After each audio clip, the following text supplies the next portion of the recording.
Nossa.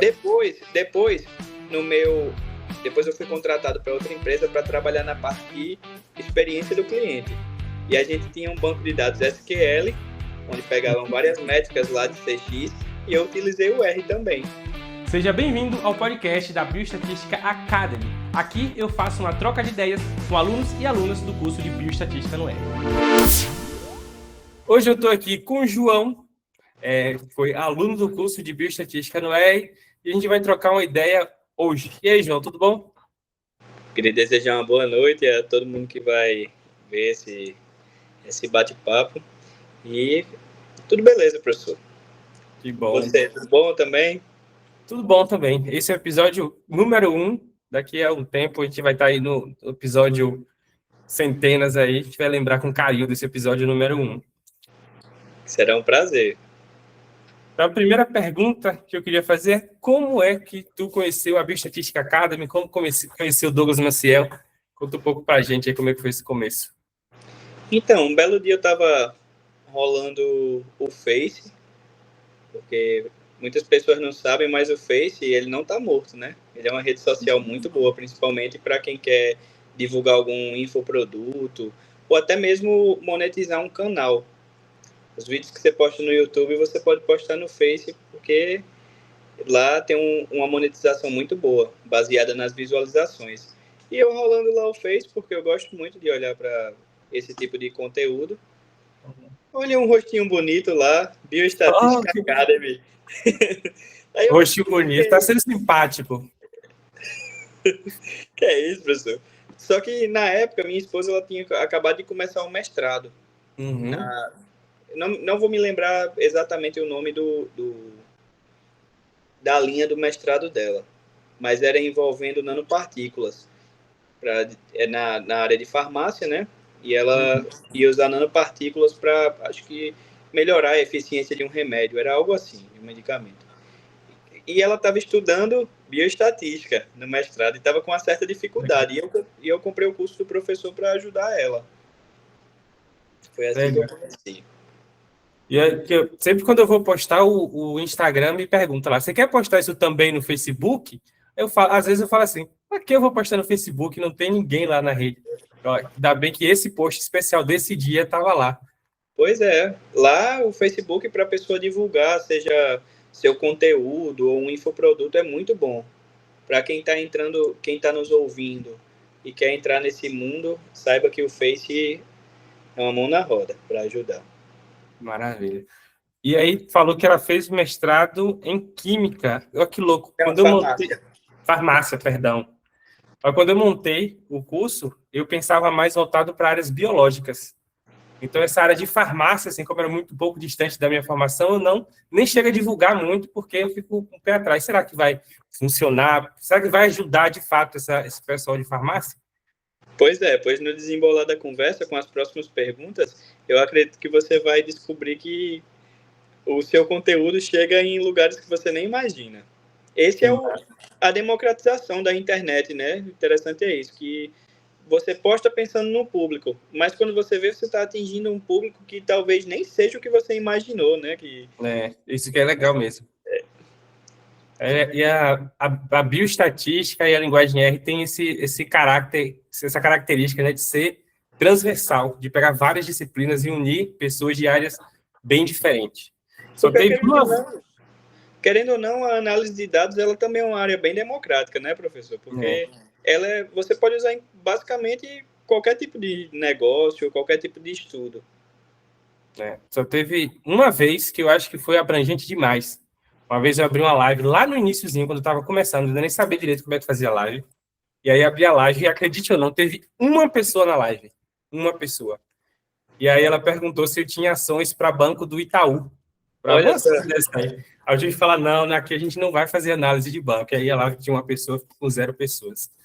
Mas eu estava aprendendo a me comunicar também, né? Falar de uma forma que comunicasse com o pessoal que estava no meio acadêmico. Eu estava me comunicando de uma forma... É tão abrangente que eu estava me comunicando de uma forma que foi pegar o pessoal que estava lá interessado em finanças.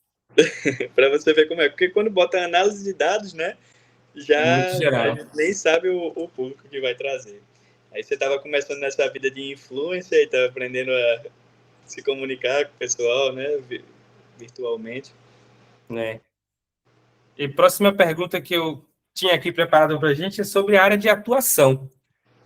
E conta um pouco para a gente como é que a análise de dados ajudou na farmácia. Como é que foi? O curso ajudou na... Apesar de eu ter comprado o curso para minha esposa, eu posso falar também minha experiência, porque querendo ou não, assim, eu comprei para ela, mas eu também dei umas bisoiadas, né? Isso é maravilhoso. Dizem que casal às vezes não trabalha bem junto, mas eu acho que não é bem assim não, né? Se não trabalha junto, é interessante começar a trabalhar ou então buscar uma pessoa que trabalhe junto com você, porque é um adianto, né? Quando a gente tem uma esposa, um marido, parceiro, é um adianto muito grande quando se trabalha em equipe, os dois crescem juntos. Mas quando eu comprei o curso para ela, pouco depois ela desistiu do mestrado. Aconteceram umas situações e ela resolveu não continuar. Só que aí ela foi contratada para trabalhar em um hotel na área de marketing. Olha só que interessante. O primeiro contato que ela teve, o pessoal estava trocando ideia sobre essa parte de entender o público principal do hotel. Lá era tudo no papel. E uma pessoa pegou e passou para ela esse papel. E eu fiz, por que tu não joga isso numa planilha e a gente faz umas análises? Ela, tá ótimo. A gente já estava com uma basezinha do R, eu já mexia no Python, só que como ela já estava mais acostumada com R devido ao curso, eu fui dar uma estudada também no curso para pegar não exatamente a parte de bioestatística, mas a parte do R, a linguagem R. Então, a gente pegou esse papel, onde o pessoal anotava, passou tudo para uma base de dados Excel, e do Excel a gente importou o CSV para o R. E lá a gente tinha, por exemplo, DDD, sexo da pessoa, com profissão, região, né? Profissão, se a pessoa estava lá por motivos de trabalho ou de férias. O que acontece? Olha só como o R é interessante. A gente tinha um telefone completo. Aí a gente transformou esse telefone num texto, cortou só a parte do DDD e fez uma lista que comparava DDD tal estado. A partir disso, a gente já conseguia plotar um gráfico de onde é que estavam os principais hóspedes, né, do hotel, qual é o principal estado. Já dá para tomar uma decisão baseada nisso, né? A gente conseguiu ver qual o principal tipo de cliente na questão de sexo também, se eram homens ou mulheres, se essas pessoas estavam lá a trabalho ou não. Foi muito interessante. E da minha área de atuação, eu sou da área de engenharia elétrica, e lá no curso a gente estuda tanto estatística como cálculo. E eu tive a sorte de estudar numa faculdade particular, que o pessoal já pensava nisso, nessa parte de análise de dados. Que massa. Mesmo para a elétrica, né? Hoje em dia eu percebo que nos mestrados isso já está sendo mais implementado, a pessoa estudar um Python ou um R dedicado. Isso é porque você, como um pesquisador, vê que realmente tem uma facilidade, né, nos seus estudos. Dá para talvez, quando você pega uma certa quantidade de dados, você não precisa ficar fazendo vários testes. A partir daquilo ali, você já consegue pegar um padrão, aí altera uma variável ali, outra, e ver o resultado, sem precisar fazer, né, manualmente. E a pergunta era relacionada à área de atuação, né, professor? Então, só aí eu disse duas. Depois eu fui contratado para outra empresa para trabalhar na parte de experiência do cliente. E a gente tinha um banco de dados SQL, onde pegavam várias métricas lá de CX, e eu utilizei o R também para fazer as análises, que eu aprendi no curso. No curso. Que legal. Eu costumo dizer que, pelo menos do meu ponto de vista, é um ponto de vista talvez um pouco enviesado, mas todo mundo tem um pouco de viés, né? Ninguém é 100% perfeito, mas eu vejo a análise de dados como uma ferramenta que é como se fosse uma pedra angular. Sabe aquelas construções do pessoal antigo, que quando não tinha cimento, tinha uma pedrinha assim que era angular, que faz tudo ficar no lugar. Eu vejo a análise de dados hoje, tanto na pesquisa como no mercado de trabalho, desse modo. Na pesquisa, por quê? Se você está lendo o artigo da literatura, você precisa de análise de dados para entender a parte do método da pesquisa, entender as figuras. Então, você precisa de análise de dados para ler bem. Se você vai para a parte de construir conhecimento, de escrever artigos, você também precisa de análise de dados, né? Salve algumas exceções, né? Se é o trabalho mais de revisão, às vezes não precisa, mas geralmente precisa de análise de dados também para fazer, para produzir o conhecimento. Além disso, ainda, como se só isso não fosse o suficiente, tem várias áreas do mercado de trabalho também que absorvem esses profissionais que sabem análise de dados, como foi o teu caso e o caso da tua esposa. Então, com certeza. E parabéns para vocês pela iniciativa. Nesse caso aí, você vê em duas aplicações, né? Tanto ela no mestrado, para fazer a pesquisa dela, quanto no hotel, ou então mesmo na empresa que eu trabalhei. Tem muitos alunos que eu estou conversando, alunos, pessoas que estão querendo entrar no curso, que me perguntam sempre essa questão de renda extra. Acho que é um ponto que faz o olho de muita gente brilhar. E só para a gente entender melhor como foi esse processo, porque talvez alguém esteja interessado em procurar também um emprego com essa habilidade de análise de dados, como foi esse processo de colocar currículo? Entregou direto lá no hotel? No hotel, na verdade, ela tinha uma indicação lá. Uhum. Só que era voltado para marketing, era ficar editando vídeo. Só que como o pessoal estava comentando isso, eu fiz, isso é uma oportunidade. Vamos pegar e aplicar. Teve a visão além do alcance. Foi. Mas só que eu vejo assim, se você for ver esse site de freelance, tem muito de análise de dados. Eu sei que a concorrência é um pouco alta. Se você abrir o LinkedIn, caraca, só o que tem é vaga para analista de dados. Isso é uma coisa que está crescendo. E eu mesmo vejo assim, por exemplo, às vezes você mora num bairro que tem um negócio local muito forte. Você chega lá, vê que as pessoas não têm um sistema, vê que as pessoas anotam, ou nem anotam num papel, só vende tal produto. Se você souber vender, só aí você pode criar um sistema básico, que eu acho que quem consegue mexer com análise de dados, seja no Python, no R, até mesmo no próprio Excel, você pode criar um sistema bestinha, só para as pessoas registrarem aquilo, e você vende uma consultoria depois. Qual produto está vendendo mais, qual foi o faturamento por categoria de produto, por produto, qual produto tem um estoque que está acabando, né? Acho que com uma coisa tão simples, assim, essa área tem um leque muito grande de possibilidades, né? Você mistura com um pouquinho de programação, você já consegue desenvolver um sisteminha. Você, com conhecimento, você não precisa necessariamente fazer uma faculdade de matemática, ou de estatística, ou uma engenharia, mas com aquele conhecimento prático que você vê no curso, você já pode botar no seu currículo também. Pra trabalhar com isso. É aquela velha questão, né? Às vezes na escola a gente aprende a somar daí dá o exemplo de maçãs. Uma maçã mais duas maçãs. Mas a matemática não está ligada só a maçãs. E aí tem aquele ditado popular, né? Eu aprendi a somar com, acho que é Mafalda, não tenho certeza como é, que o professor sempre ensina. 2 maçãs mais 2 maçãs é igual a 4 maçãs. Aí alguém me pergunta, 2 bananas mais 2 bananas, a pessoa não sei, eu aprendi com maçã. Então é só um ditado popular bobinho. Pois é, mas isso daí também, essa sátira aí é importante para a gente não ter um pensamento, assim, muito cimentado. Não sei se é certo falar isso, mas, por exemplo, voltando ao exemplo da minha esposa. Ela aprendeu um curso de bioestatística, mas com o conhecimento que ela tinha, ela aplicou para uma situação no hotel. Uhum. Entendeu? Então, basta você enxergar aquela oportunidade. E onde aquele conhecimento... Não pode ter esse pensamento quadrado. Dizer assim, porque eu aprendi para isso, eu só consigo aplicar para isso. Se a pessoa abstrair um pouquinho mais, vê que existem outras aplicações também, né? E análise de dados dá para aplicar em muitas áreas. Porque o princípio é o mesmo, né? A base ali do raciocínio vai ser bem parecido. Claro que no curso os exemplos que eu trago é todos com seres vivos, e aí tem um detalhe ou outro que com ser vivo você tem que tomar um pouco mais de cuidado. Por exemplo, com a idade do indivíduo, se é macho ou fêmea. Mas eu acho que quando você aprende com bioestatística, às vezes é mais fácil lidar com outros tipos de dados que não são tão complexos. Concordo. Não é à toa que a base de dados mais básica para quem está começando é o Iris, né? É o Iris.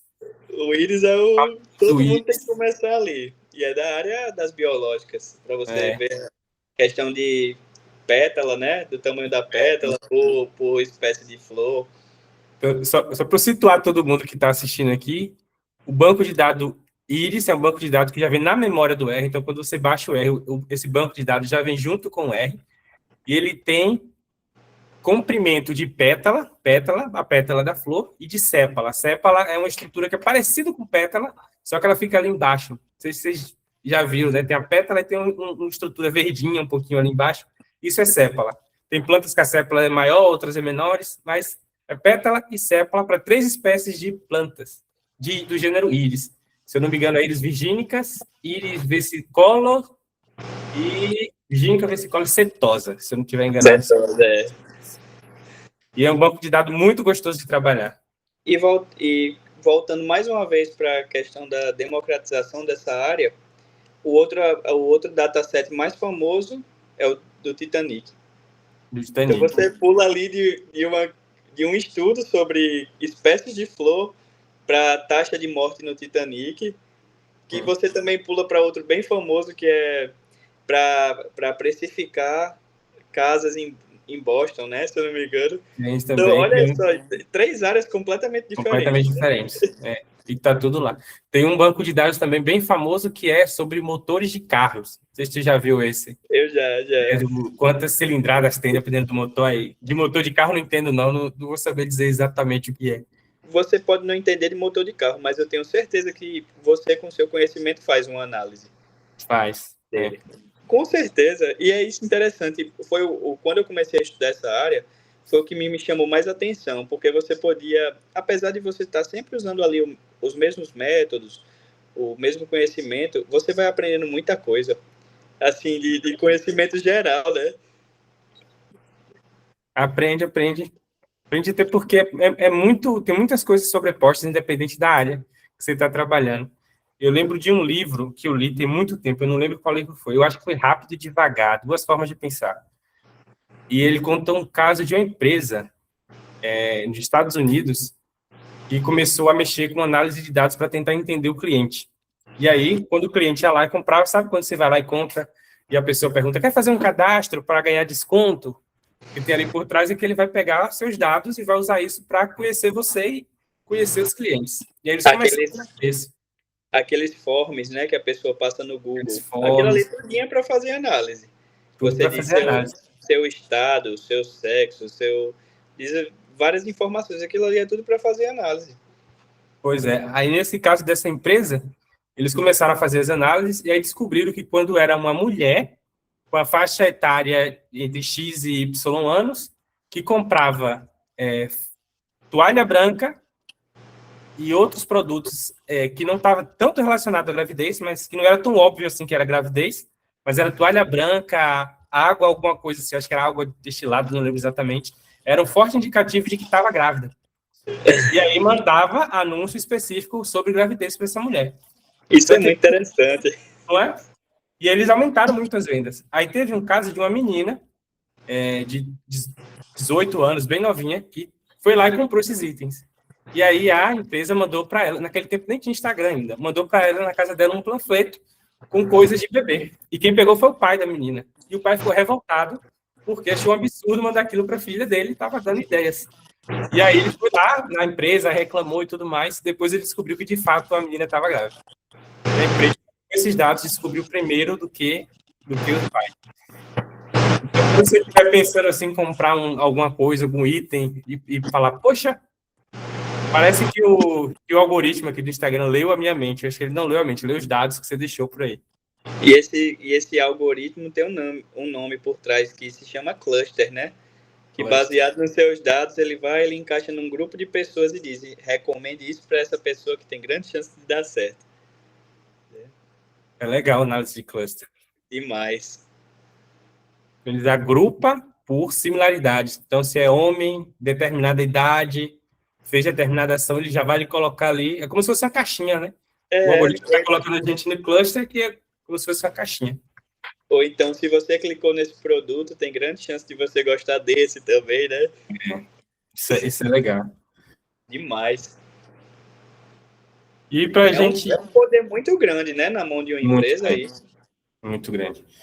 Tem até outro livro que eu recomendo também, que chama Algoritmo de Destruição em Massa. Ele é muito bom. Já ouviu falar desse livro? Não, mas eu vou dar uma pesquisada, achei interessante. Algoritmo de Destruição em Massa. Eu não lembro o nome do autor, mas ele discute sobre o seguinte: as pessoas que criam os algoritmos, elas têm um poder imenso sobre a sociedade. Por quê? Porque, se você for parar para pensar, isso aqui que a gente está fazendo tem um algoritmo por trás. Se você vai pedir seguro de carro, por exemplo, se você é homem, você paga mais caro, você paga mais caro. Tem um algoritmo por trás que alguém criou, alguém decidiu colocar determinadas características para definir o preço.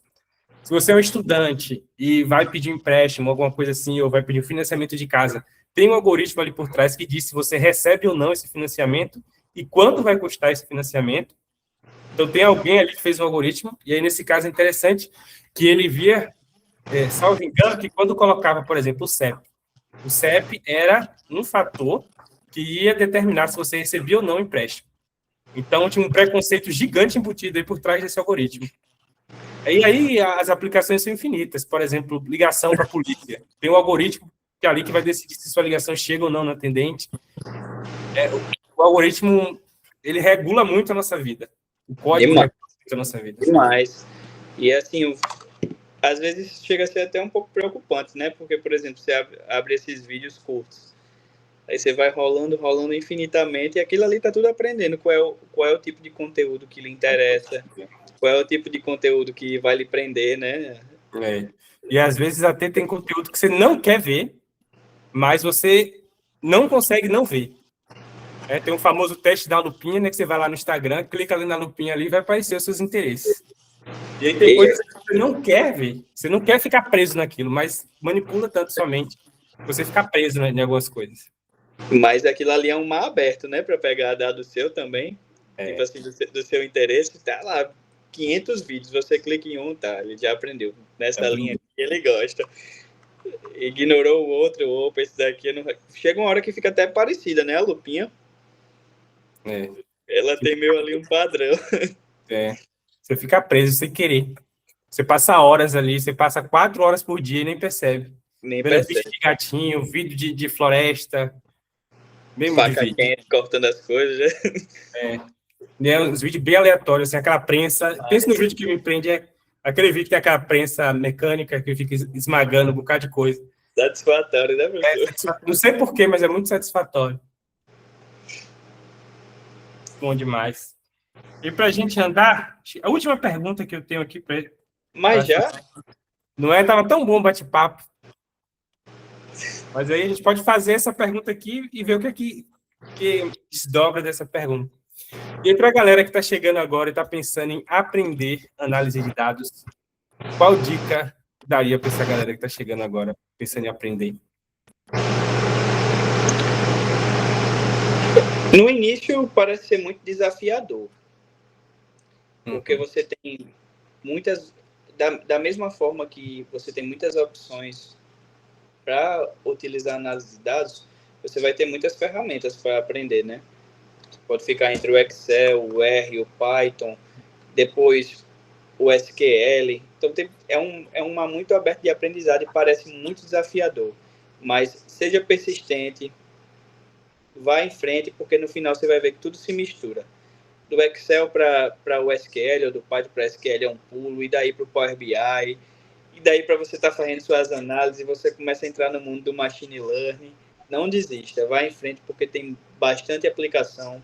Seja você que quer ser um pesquisador, você quer ser CLT, ou então até mesmo empreender na área.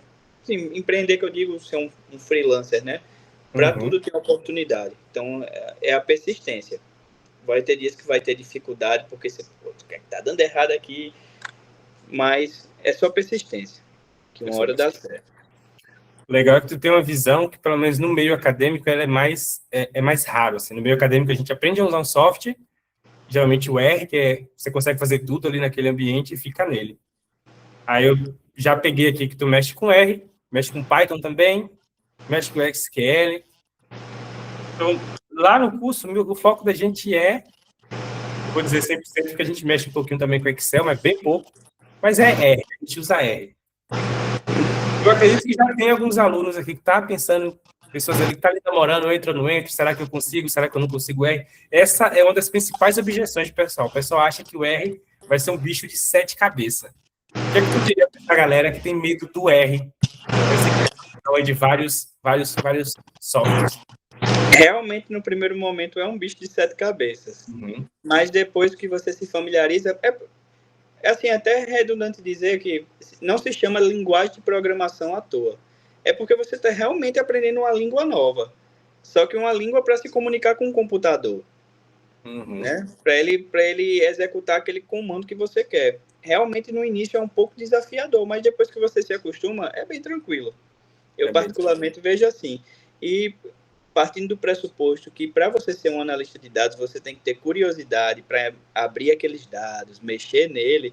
Você também pode ter curiosidade para misturar com outras coisas. Por exemplo, importar uma biblioteca lá que se misture com um SQL da vida para extrair análises para você, né? Jogar aqueles dados ali no dashboard. Tudo daí vai dar curiosidade. Às vezes é mais simples do que a gente imagina também, né? É.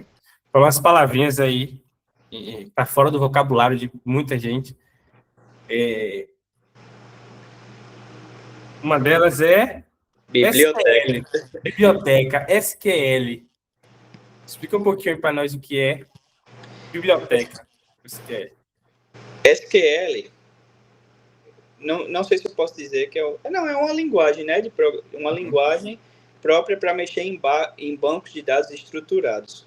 O que são bancos de dados estruturados? Tem tabelas, que essas tabelas se relacionam, e você consegue escrever um código única e exclusivamente baseado para extrair o dado que você quer. Uhum. Tudo começa com o select, né? Selecione de tal tabela, ou então tal tabela misturada com tal tabela, é isso daqui. E biblioteca, você está mexendo numa linguagem de programação. Então, você tem como importar um código que outra pessoa já fez e ela está facilitando ali para você. Uhum. Você importa essa biblioteca, puxa esses programas que eu já fiz, esses scripts que eu já fiz, para você utilizar no seu dia a dia. E uma biblioteca, ela tem várias funções, como as bibliotecas de machine learning, né?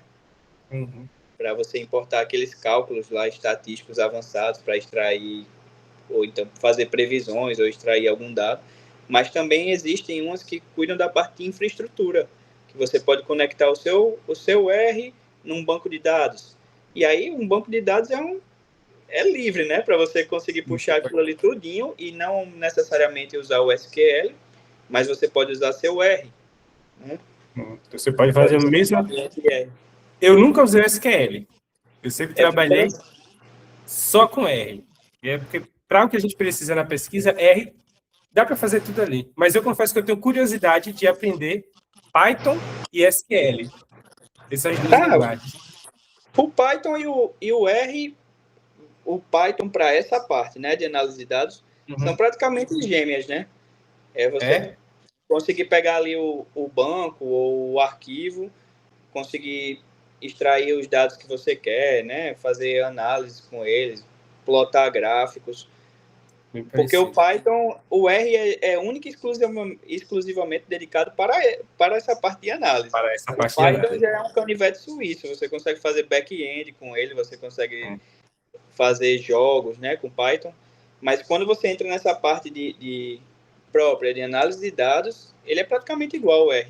Praticamente igual. É esse ponto que eu queria chegar. Quem aprende R consegue, vamos dizer assim, não, consegue ter meio caminho andado para Python, para SQL? Com certeza. Com certeza. Eu não posso dizer exatamente para o SQL. Mas eu acredito que à medida que você está estudando a linguagem, você já está desenvolvendo sua lógica, você está desenvolvendo um pensamento analítico. Então, eu acredito que se torna mais fácil o aprendizado, talvez, do SQL. Você já entende o porquê de trás dos comandos, né? Então, quando você vai para o SQL... O que você quer buscar, né? Porque a principal dúvida de um analista, quando vai começar a fazer uma análise, eu acredito que seja aonde eu quero chegar. Aonde eu quero chegar. O que Muita é que eu gente estou buscando? Então, você já vai ter esse pensamento analítico. A sua dificuldade ali, talvez, seja aprender a sintaxe, né, do SQL, mas para o Python, eu acredito que é bem mais fácil já. É bem mais fácil. E a parte de figuras do Python e o R? É parecida? Na tua opinião, vamos lá, um pouco de treta agora. Na tua opinião, quem é melhor para fazer figuras? R ou Python? Professor, a biblioteca do R é o ggplot, né? ggplot é a mais famosa, é. Você sabe dizer se ela é baseada no matplotlib também? Não sei dizer. Tudo bem, porque, assim, Vou precisar. eu acho o R mais fácil. O R? Eu achei o R mais fácil para fazer figura. Que bom. E a gente não combinou essa resposta, o João não está ganhando nada para falar isso. Não. Mas é isso. Mas eu acredito que tem pessoas também que vão dizer que o Python é melhor. Eu acho que vai da pessoa também, né? Eu senti talvez o Python tenha várias outras bibliotecas para plotar, assim como o R deve ter também, porque como eu disse, é uma pessoa que faz aquilo ali tudinho na mão e depois disponibiliza como se fosse um pacote para você usar ali de mãos beijadas, né? De graça, velho, de graça, deixa de graça pra gente. Talvez o Python tenha uma que seja mais intuitiva, não sei, mas, por exemplo, no Python teve uma vez que eu fiz uma função que eu dizia qual tipo de gráfico e quantos gráficos eu ia querer e fazer uma distribuição deles ali e quais variáveis por quais variáveis. Por exemplo, isso daí eu tive que fazer uma função. No ggplot você já consegue fazer ali tranquilo, né? Já tem pronto, né? Já. Então, então a função é como se você estivesse fazendo na unha mesmo ali, né? Se especificando passo a passo o que você quer que a função faça. Exatamente. Então, depois você só chama o nome dela. Você está codando mesmo, né? Fazendo um código para fazer aquilo e depois essas pessoas maravilhosas disponibilizam para você como uma formato de uma biblioteca. Isso é muito bom. Demais. Tem um pacote no R que chama Metafor. A gente usa ele para fazer meta-análise. Eu usei muito ele no mestrado. E quem escreveu ele foi um cara que chama Vint Bauer. Cada pacote tem um arquivo de ajuda, que é o que a gente chama de help. Ele explica para a gente como usar aquele pacote. E aí tem pacote, tem help que é muito ruim, né? Tem que ser sincero. Tem help que é muito bom. E tem o help do Metafor. Então, o help do Metafor está nessa categoria. É ruim, bom e Metafor. Tem mais de 1000 páginas, só o help dele. É como se fosse um livro. É um livro que alguém se dedicou ali a escrever e deixou ali gratuito para você. Eu nem sei se essas pessoas chegam a ganhar alguma coisa.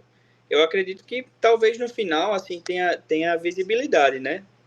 Esse cara escreveu isso daí, ele é uma pessoa confiável, talvez consiga um trampo, bote no currículo, eu não tenho ideia. Mas assim, você vê que tem pessoas que são extremamente profissionais nessa parte de biblioteca, né? Ele coda ali tudinho e explica perfeitamente como funciona. Tem gente que cria página, um front-end para colocar a biblioteca, o que é que ela faz. Ó, essa parte é bem interessante, né? De como é que o R funciona.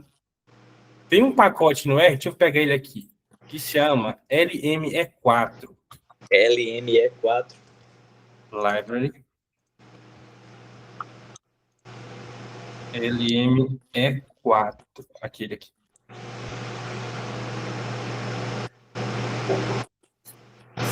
Deixa eu pegar ele aqui. Ele, da última vez que eu olhei, aqui.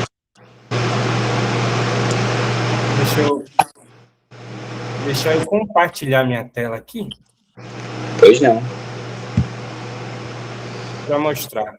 Aqui eu abri o R, né? Eu chamei aqui, a biblioteca está aqui, LME4.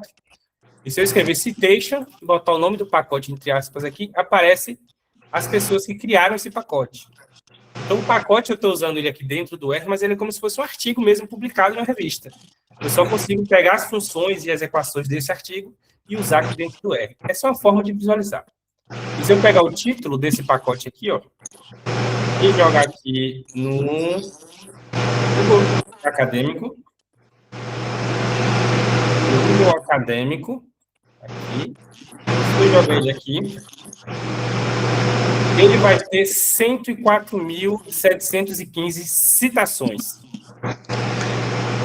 Quer dizer, toda vez que alguém usa, não toda vez, né? Mas geralmente algumas pessoas que usam citam o pacote. Eu defendo que cite, né? Para dar os créditos para as pessoas. Então, essas pessoas aqui que criaram, eu tenho meu charal, Douglas, Bates e Martin, ganham muita relevância na área deles. Porque quando ele bota um pacote aqui, é como se eles estivessem publicando um artigo e deixando essas equações aqui, facilitando para a gente usar. A gente usa, eu mesmo já usei esse pacote algumas vezes, e cito eles.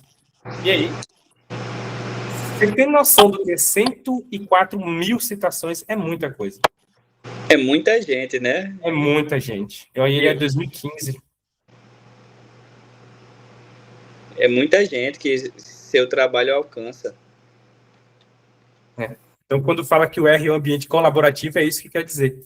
Tem muita gente colaborando, pessoas que desenvolvem as bibliotecas e deixam lá disponíveis para a gente, e a gente que usa elas gratuito. No caso do João, ele gosta de codar algumas funções. Quando é necessário, né? Mas aí é uma coisa que eu acho o Python vantagem. Uhum. Porque o Python, como ele é realmente uma linguagem de programação, que você tem ali infinitas possibilidades do que fazer com ela, não só análise de dados, facilita algumas coisas, né? Você consegue até misturar ali.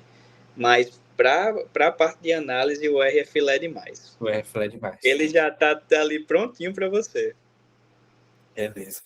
E agora, para a gente ir mesmo para o encerramento, toda hora a gente está encerrando, tem uma pergunta nova, né? Mas é porque a conversa está muito legal. Demais, professor. Vamos imaginar uma pessoa que nunca usou o R, ela nunca abriu o R. Pelo que tu viu lá no curso, tu acredita que a pessoa que nunca abriu R, nunca usou R, consegue aprender R com o treinamento?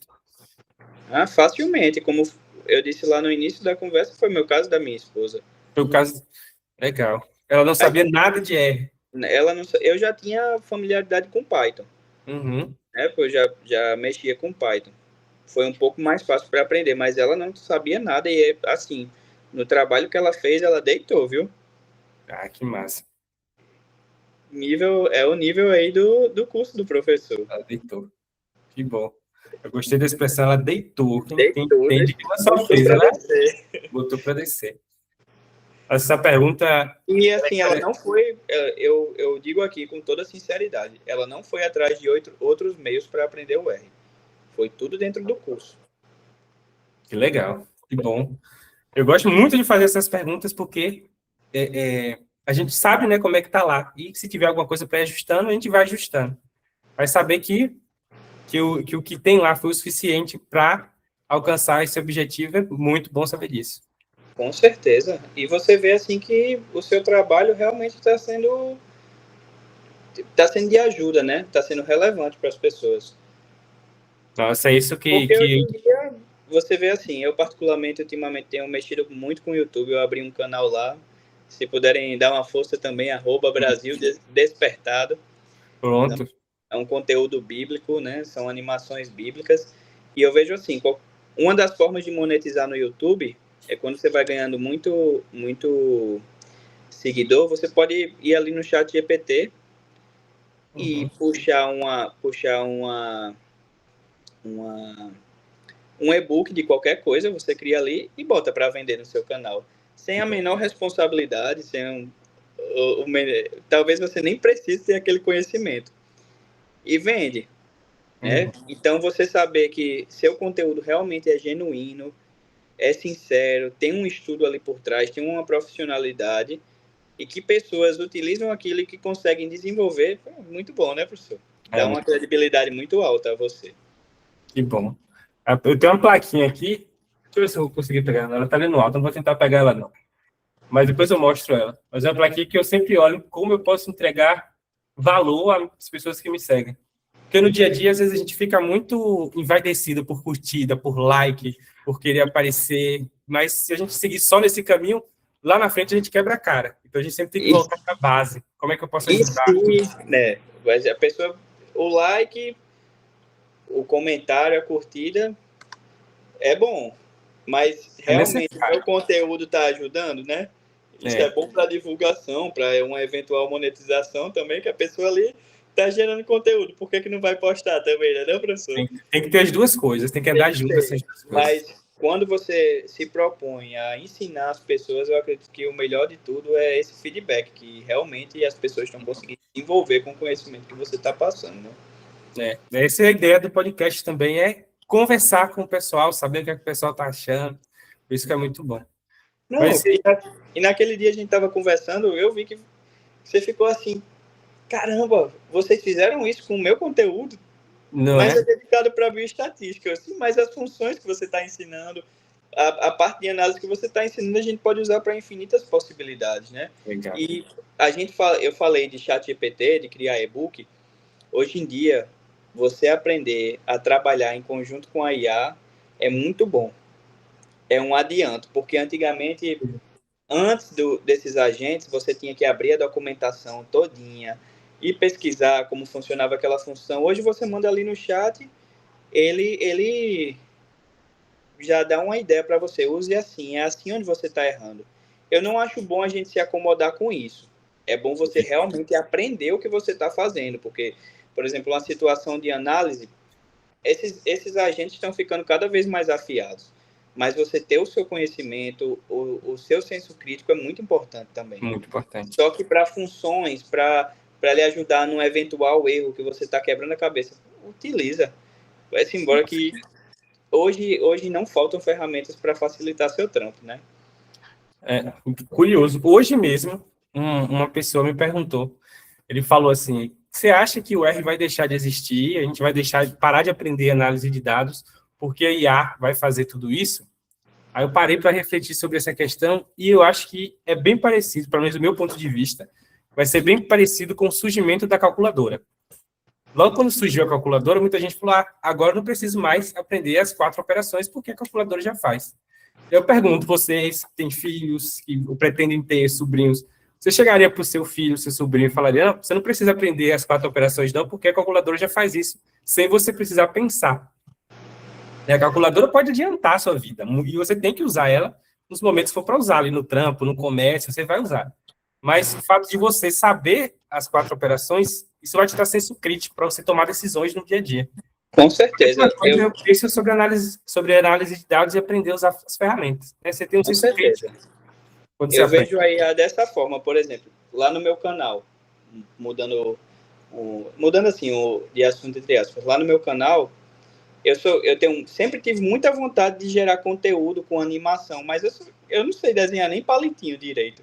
Uhum. Então, eu tenho a ideia e eu utilizo a IA para cortar esse caminho que seria o desenho para mim. A mesma coisa talvez seja você gerar um código completo. Se você tem a lógica, se você tem a ideia do funcionamento, você pode jogar ali no IA por entrega, isso é até mais produtivo para você, né? Agora, não, como você disse, não é porque lançou a calculadora que as pessoas vão deixar de estudar. Até porque para entender ali o que você vai escrever na calculadora, você tem que ter o conhecimento, né? Tem. Não é só não tentar sair chutando.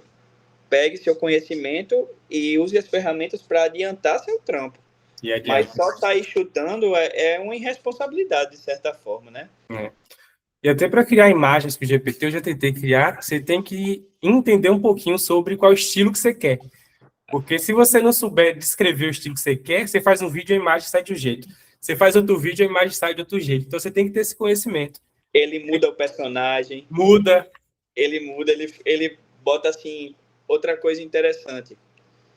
Às vezes eu estou fazendo vídeo e ele muda a anatomia, né? Ele faz coisas que anatomicamente está completamente errada, é impossível. É um braço não sei aonde, então você tem que saber refinar esse prompt também, né? Já vai um pouco de escrita, muito importante. E aí, quando tu me falou, né, quando a gente estava em outra reunião, que tinha um canal no YouTube que estava fazendo desenho, eu falei, deixa eu olhar aqui, despretensiosamente. Quando eu cheguei, que abri, falei, rapaz, não é que a animação é muito boa mesmo. Né? A animação é muito boa. Para você ver as possibilidades, né? Eu vejo assim, a gente entrou nesse assunto de IA, que também tem totalmente a ver, né, com o R, com o Python, porque aquilo ali por trás são modelos estatísticos rodando, né? Eles só aprendem a fazer ali o que você quer. Inclusive, falou sobre, eu não vou estudar, vou falar para o meu filho não estudar, porque já existe a IA, mas para alimentar a IA precisa de uma mente pensante, né? Você precisa se comunicar com ela. E pô, esses vídeos, assim, para mim foi um desafio, porque você vê o que você consegue fazer, né, com elas. Pô, e você pega uma imagem, anima ela e tem uma troca assim, aparece um negócio no meio da imagem. Pô, é muito massa. É muito massa. Qual é o nome do canal para o pessoal quiser ir lá dar uma olhada nas animações? Brasil Despertado. Brasil, tudo junto tem... Tudo junto. Tudo junto, Brasil Despertado. Quando eu achar lá, vocês vão ver que é um cordeiro em cima de um altar de pedra, um foguinho assim em cima dele. Legal. E olha que questão de religião, todo mundo tem a sua, ninguém vai julgar ninguém. Inclusive, é uma coisa que meus vídeos, eu mesmo sou um cara assim, eu estudo a Bíblia, eu sou muito fiel a Deus, mas eu não tenho uma religião definida. Legal. Então, eu tento passar isso no meu canal. Ali você não vai ser vinculado a nenhuma religião, nem vai te obrigar a seguir nenhuma, mas são ensinamentos diários, né? Do que a gente pode extrair na Bíblia para o nosso dia a dia. E eu assisti mais pelas animações também. E as animações, para mim, vale a pena ficar lá. Eu fiquei viciado nas animações. As animações chamam muito, né, professor? Muito. Então, independentemente de religião, vale a pena assistir pelas animações também, vale muito a pena. Muito obrigado. Valeu. Então, João, tem mais alguma coisa que você queria falar que eu não perguntei? Fico à disposição também para quem assistir a live, se quiser me buscar pelo professor, então me achar de alguma forma, posso ajudar com análise de dados, posso fazer consultorias também, e até mesmo sistemas que envolvam essa parte de dados. Tudo isso estou disponível para fazer. Massa. E como é que as pessoas te acham? Pode achar pelo professor. Eu ainda não tenho um Instagram profissional, mas eu disponibilizo o meu e-mail, jgmgurgel.profissional@gmail.com. Pode mandar um e-mail e quando eu abrir um WhatsApp profissional ou um Instagram profissional também, eu compartilho. Aí, eu estou esperando para ver criar uma agência aí para fazer análise de dados das empresas aí, do pessoal que precisa. Já existe a possibilidade, hein, professor? Não é uma ideia que vai ficar no ar, não, hein? Então tá aí. Então valeu, João. O tempo voou. Foi mesmo, viu, professor? Rapaz, um bate-papo muito legal. Nossa, geralmente quando a gente para conversar, passa um tempinho, né, não? Papo muito legal, muito rico. E a ideia era ser uma conversa mesmo, então a gente falou de vários temas, mas um bate-papo muito rico. Eu agradeço que eu possa, depois de estudar seu curso, ter uma conversa no mesmo nível que você. E agregar aqui, né, com nessa trocação de ideia. Então, valeu, João. Um abraço, professor. Abraço. Muito obrigado.